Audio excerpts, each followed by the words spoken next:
Hello, this is Ken. In today's video, I would like to share some advice regarding how to handle questions relating to your organizational and planning skills during the interview.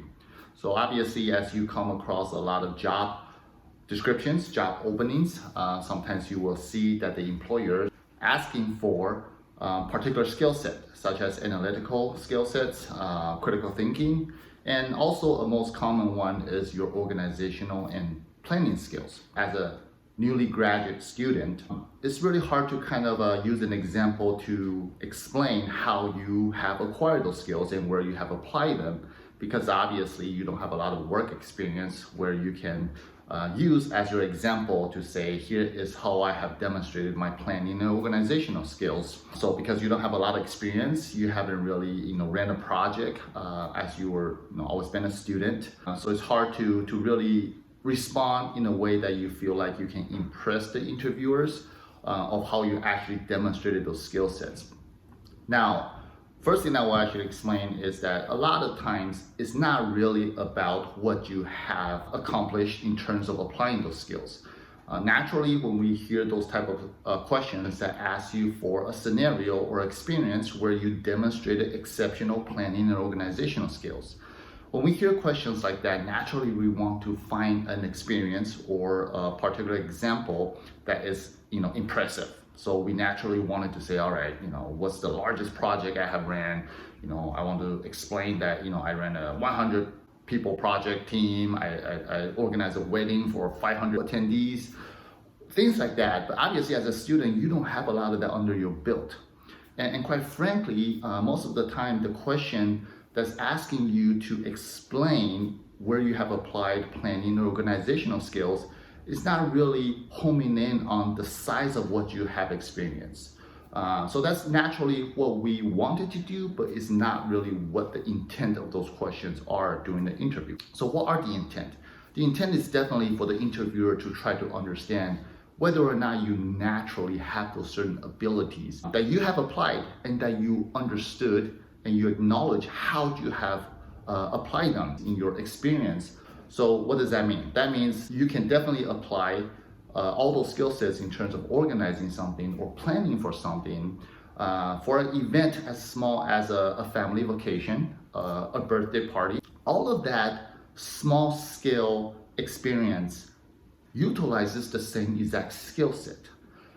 So when you get a question like that, can you give me an example of how you have demonstrated exceptional planning and organizational skills?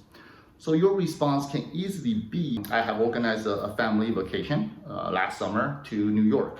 So it was a great vacation, and I was kind of in charge, helping out of how to plan everything that we want to accomplish for the trip.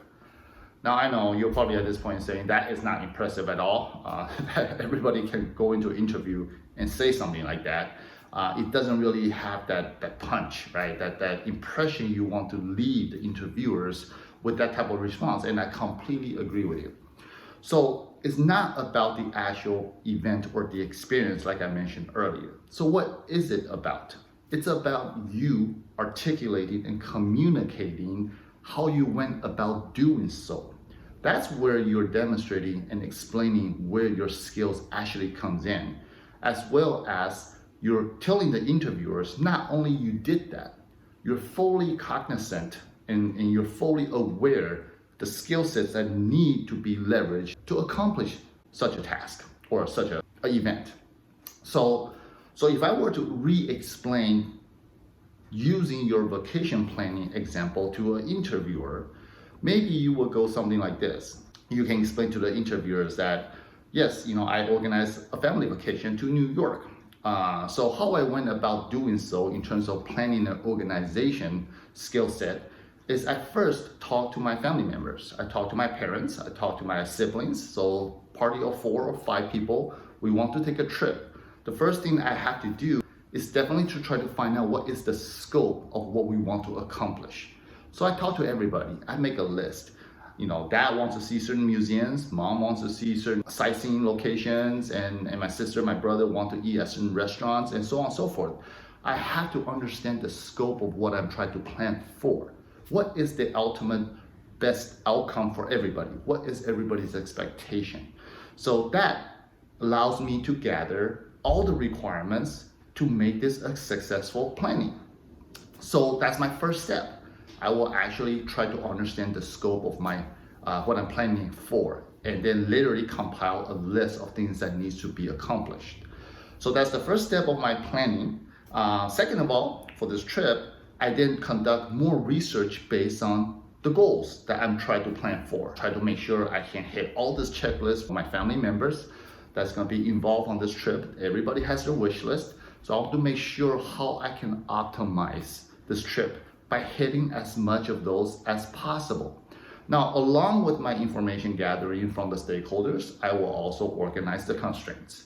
So what are the constraints? Dad says we only have $5,000 for this trip. So that is the budget. Mom says we can only leave for 7 days. We have to be back because I got to go back to work.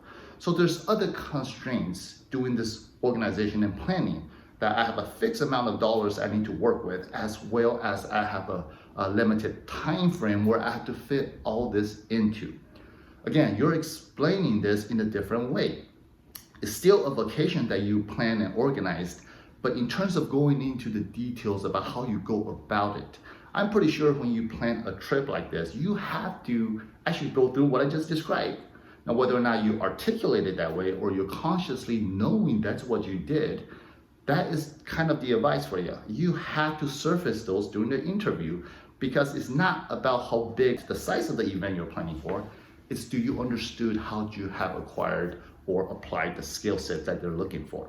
So let's just continue finishing up that example. So you continue to explain that once I gather the information, I do more research, I try to prioritize and make decisions. So what's that about? That's about, there's no way you can hit everybody's checklist during this trip with 7 days and $5,000. So you devise a way. You may have Google Map, all the locations, and you may determine, day one, we need to stay in this location and just hit the things in this locale. While day two, you will want to then move up to the uptown of New York, for example, and then hit 3 items off that checklist, because you are trying to minimize waste in this trip. You don't want to travel up and down New York, just hit different items that's located in different locations. Because of what? Because you understood the time constraint, right? By spending time going uptown and then coming down to midtown, you're gonna waste 45 minutes of travel time.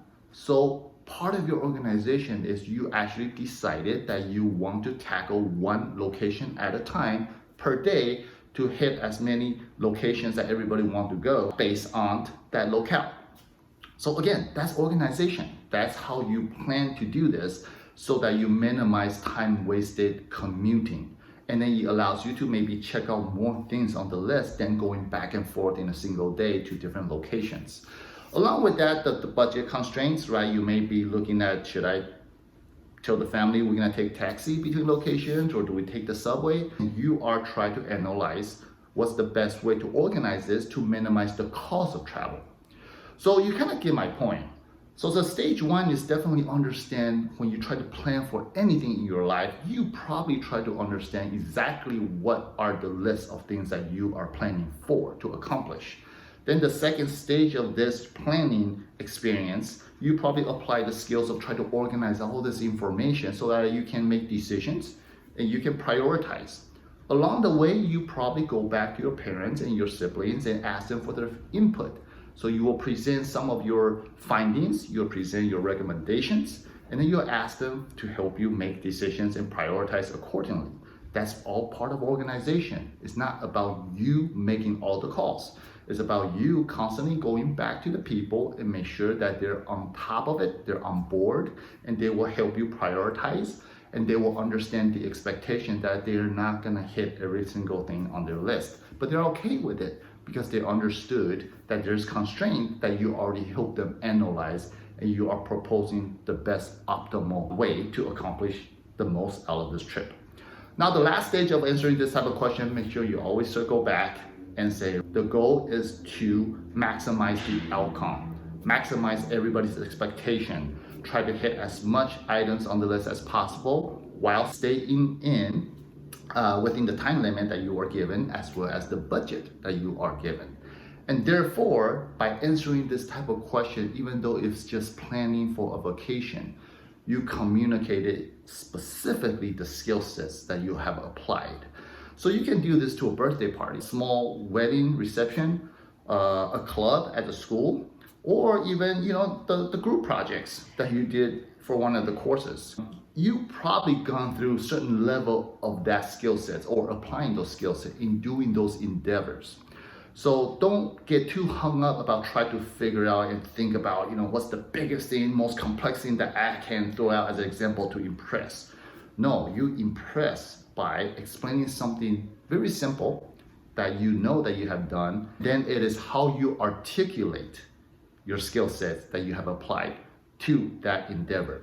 That will leave an impression for sure, and that will definitely help the interviewer to really understand that not only you know the skill set that you have utilized, and the fact that you explain it so well, you explain it so explicitly, you probably can apply that to anything I'm gonna ask you to help me plan or organize if I were to hire you.